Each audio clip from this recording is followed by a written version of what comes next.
Pemirsa, sementara itu kasus pembunuhan yang terjadi di wilayah hukum Musirawas tergolong sadis dan menggemparkan masyarakat. Ada 3 kasus pembunuhan berhasil diungkap oleh Polres Musirawas selama Januari sampai dengan Februari 2022. Kasus pembunuhan yang terjadi di Musirawas selama 2 bulan terakhir banyak menjadi sorotan masyarakat. Kasus pembunuhan ini diungkap pada saat press release pada Rabu 16 Maret 2022.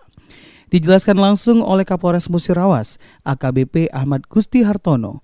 Untuk 2 bulan terakhir ada 3 kasus pembunuhan yang berhasil diungkap oleh pihak Kapolres Musirawas.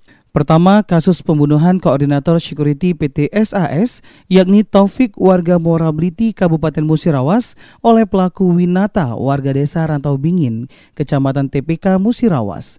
Kejadian tersebut terjadi di pos security pada Jumat 31 Desember atau pada malam tahun baru sekitar pukul 18.15 waktu Indonesia Barat.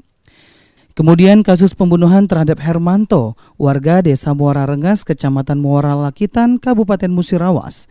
Pembunuhan Hermanto terjadi di kebun sawit milik Arion di Dusun 5 Desa Muara Rengas. Pembunuhan tersebut dilakukan Mistar, tetangga korban, dengan motif sakit hati karena disebut bujang tua. Dan kasus pembunuhan yang selanjutnya, pembunuhan Agus Wanto, warga desa Jaya Bakti, Kecamatan Tua Negeri, Kabupaten Musirawas.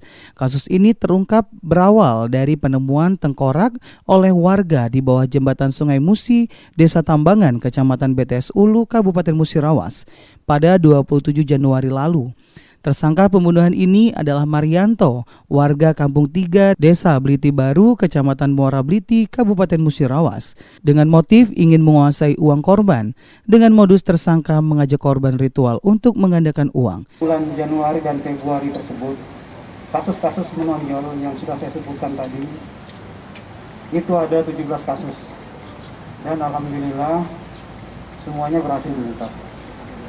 Antara lain, kasus pembunuhan ada 3 kasus dan telah berhasil diungkap semua, antara lain TKP Ketesas, TKP di Cecar yang penemuan tengkorak, kemudian TKP di perkebunan Lakitan yang menggunakan barang bukti menggunakan tojok.